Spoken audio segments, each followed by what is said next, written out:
You may begin from the WISDA website's Theater Contests page, found under the Activities and Contests menu or tab on the website. You can click for the SpeechWire registration instructions that will give you a detailed step-by-step process to follow. And you can also hit the one-act registration button, which opens the WISDA Theater registration page on SpeechWire. If you do not already have an account on SpeechWire, you can create a free account immediately. Or if you already have an account, you can click yes, and if your browser autofills, you can log in, and you should see the WISDA one-act registration icon on your SpeechWire Your Account page. And you can click that, and you can begin the process. There is a lot of on-screen guidance as you follow the process, but the first thing you do is you can create a new play, or you can add students to your roster. So this would just give you a starting point with some students to use. And if you feel good about that, you can click Return to Homepage and then Begin. And you start by creating a new play. The reason this is the way it is laid out is because a school could conceivably have multiple one-act plays. This is a development that came during COVID and allowed directors to have smaller groups of students in different plays. We have talked to some schools where they have toyed with the idea of having an in-person play and a virtual play, but most schools will probably just have one play. So you just begin by entering information. Please make sure you don't have caps lock enabled the whole time because that just makes it very difficult to read. So you just enter in the information accordingly as you go. If you're not sure exactly what the production time is, you can estimate. I'll just put in 38 for this case. And then you do need a play category, as it were, to kind of get a sense of what you're doing. And then is your cutting or is the play just naturally appropriate for younger viewers? As part of our outreach to encourage development of more high school programs, we've invited middle level programs to come and watch at some of our festivals, so it's just helpful for them to have that information. Then you can add your brief synopsis. This is something that will be shared with adjudicators, as well as all of the directors from other schools who are participating, so they kind of know what to expect if they're not familiar with the work. We also provide some context to adjudicators as to why you select a script.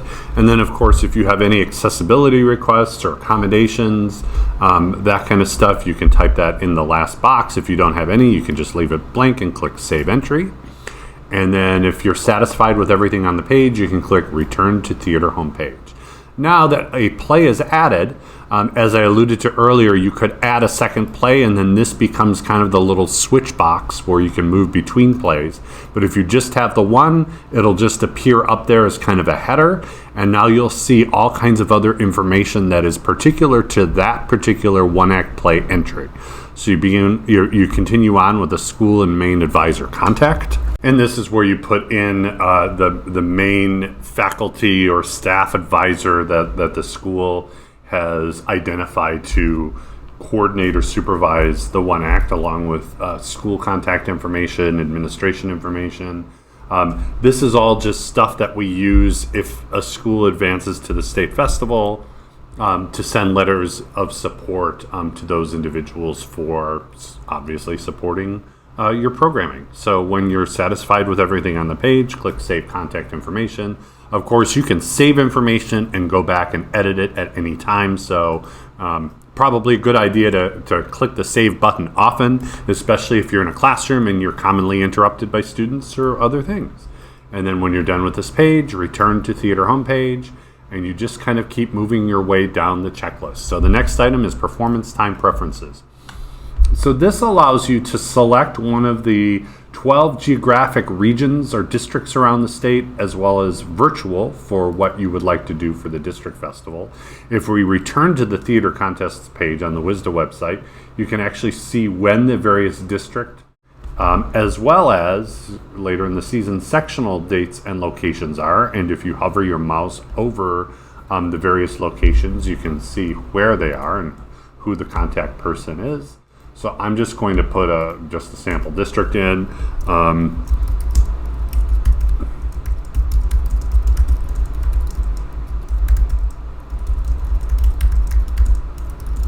So I'm just putting a note in here, please schedule us for the morning due to several conflicts with cast members. So then the District 7 contest coordinator will actually see that information, and I can click save. Oh yeah, and of course, if you click something too early and you haven't finished, it'll prompt you to put in additional information. So,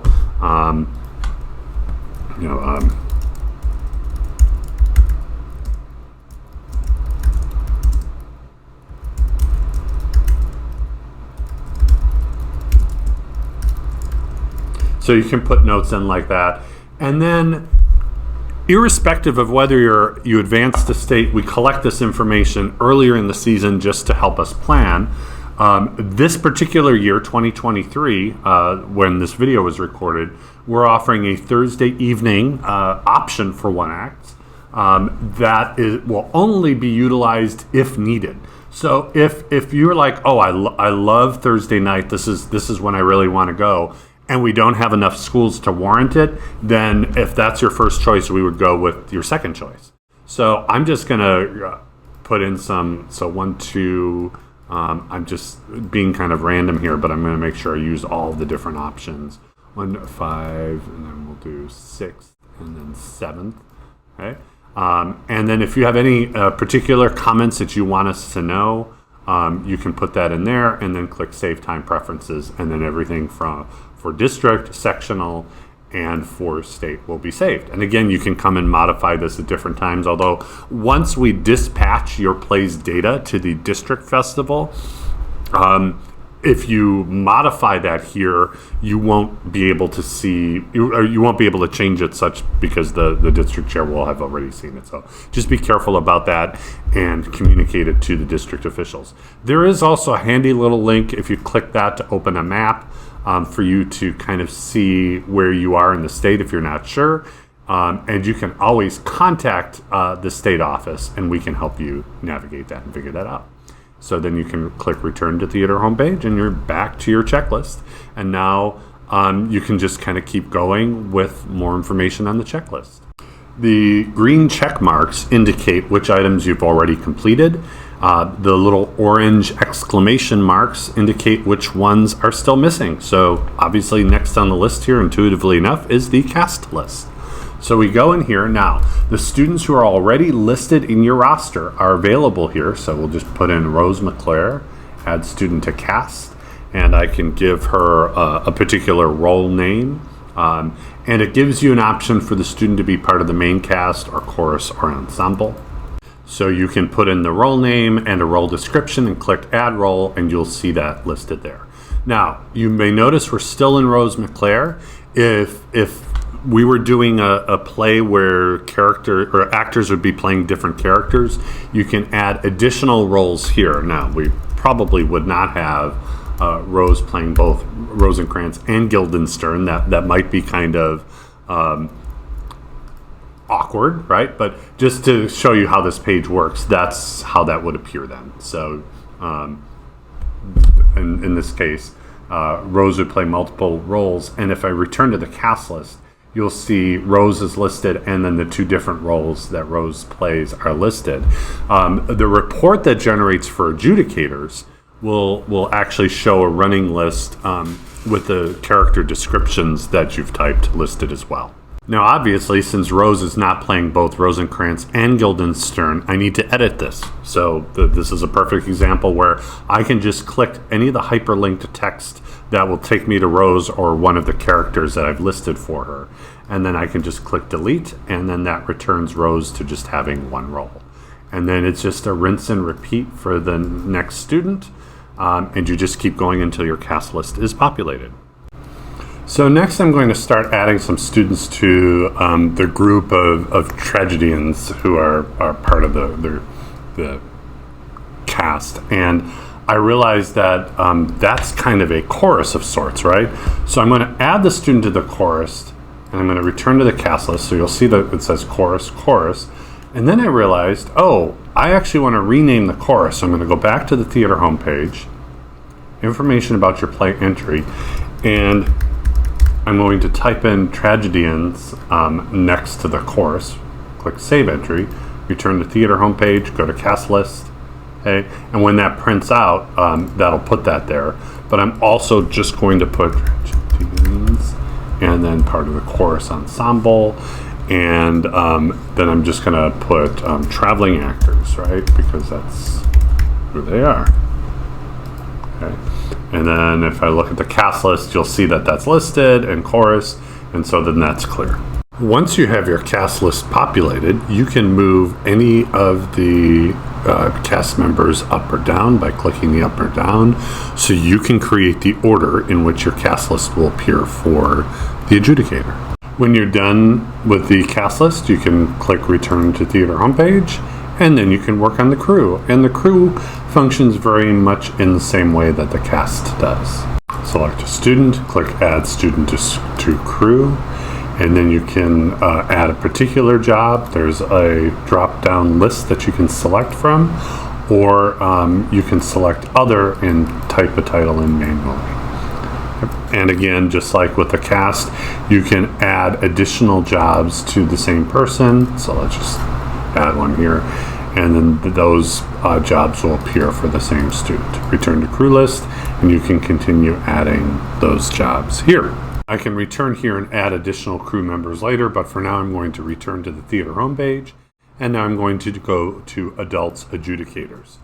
The thing to know about this page is that adjudicators are only needed if you are going to have your one-act virtual at any level, because the way we run our virtual meets is that all the directors or a designee of the director who is a trained adjudicator will judge for your school and at the virtual level, and that person will judge 3 other plays from other schools, and then that way all the adults who are adjudicating will adjudicate the other schools. So it kind of works in a bit of a round robin kind of way. Other than that, for adults, you just put in the name of the adults. You put in the email address of each person. You would put in their date of birth. I'm just going to put in a random number here. Okay. And then I'll just do that. Let's say that at the moment you don't have their criminal background check date or the date they completed the NFHS Protecting Students from Abuse course. You can still click Add Adult and then give them a particular role or job. In this case, I'm going to say Director Advisor, click Add Job, and then they're listed there. And all of this information is listed here. If I click to Return to Adult List, you'll see that this person is listed here. I can click that, and then I can update those particular dates later. This is only important if and when your school is participating at a UW system campus. So for example, section 1 that is held at UW Eau Claire's Pablo Center at the Confluence in Eau Claire, that is a UW operated facility. And so the youth protection measures are in place there, as well as for the state festival. So those do have to be updated ahead of those, but for now we can just leave those as the generic dates that populate by default. When you're done with this, you return to theater homepage, and then the technical elements page is next. And this page includes questions that you and your students have for the oral respondent. Technically, this isn't a technical facet of the play, but it's this is just where we found a home for that particular item, because we also have some questions about evaluation. Schools can opt in to having lighting design and choices evaluated. Again, this does take into account limitations of host venues, but is more about what you are doing in terms of the choices for lighting and or sound. And you can opt in or out of either of these. So for instance, let's just, for example, here I'll just say no for lighting, but yes for sound. If you have particular scenery notes that you want to make note of, this is particularly valuable for the host technical directors at each venue and site used for a festival contest. So you can put those notes in here. Lighting, if you wish to use a follow spot, you can note that here. Please do note that some state festival sites, such as both venues at UW Green Bay, do not have follow spots available. So you are limited again by what the various sites have. If you have other particular lighting notes, you can put those here. Your expected logistics and needs for sound. If you expect to have a large truck, that helps plan dock usage at the state festival and perhaps earlier levels. And then there are all kinds of protocols that are in place for weaponry, particularly from a safety and liability standpoint. So you can kind of follow all of those questions and prompts. The bottom line here is that there's some accountability for where and when and who weapons are being used and stored and carried and all of those kinds of things by. So all of that has to be documented for liability purposes for every festival level from here on out. And then there's just another place for generic notes and then a disclaimer that you have to check in order to complete this particular page. And then when you're done, you can click Save Information. As long as some of the required fields, such as the disclaimer, are selected and the evaluation, you can always come back here to add to it later. And so for now, I'll click Return to Theater homepage. And you'll see I have a lot of green check boxes at this point and just a few items remaining. The Upload Technical Documents page is basically for you to attach files to the page that may be some type of documentation for your show. And a lot of these are important and helpful for the technical directors at the various sites, or mandatory as weaponry documentation is in terms of photographs or scans of photographs or something like that in terms of what you're doing here. But this page is optional in order for you to complete your initial registration, which brings us to the Agree to Terms and Submit Entry page. So I'm going to click that. There are a number of disclaimers here that you have to acknowledge that you have read, that you understand, and that you agree to, including the new supervision and youth protection requirements for UW system campuses. So you must click the box to agree and then click Submit Entry. And then you get a success message and you can return to, I clicked to return to the account, so I'm going to go back into the 1X screen. Again, I return, every time you go back into the agreement screen, you have to click it again. Click Submit. Now I'm going to return to Theater homepage, which is what I should have done. You'll see some general information, just kind of a little status line here that shows that you have 12 individual students. Initially, every registration will show that membership is not yet marked as paid by the state office, because that is a manual process that once we see that you have agreed to your terms and submitted entry, we can see the rest of your registration, and then we cross-reference that with the membership list. And we either will let you know if you have not paid yet, and we'll send you a copy of an invoice. And then you'll see this entry approved by the state office will just kind of hang there until we are ready to actually approve and dispatch your entry to a particular district level festival. So that is all of the important stuff in terms of the initial registration. There are a lot of steps because there are a lot of moving parts for one-act plays, but between this page and the linked SpeechWire registration instructions page that you can get to here and see a lot of the same stuff that we worked through in the video, just listed here in more of a text and visual form. That is what you need to know.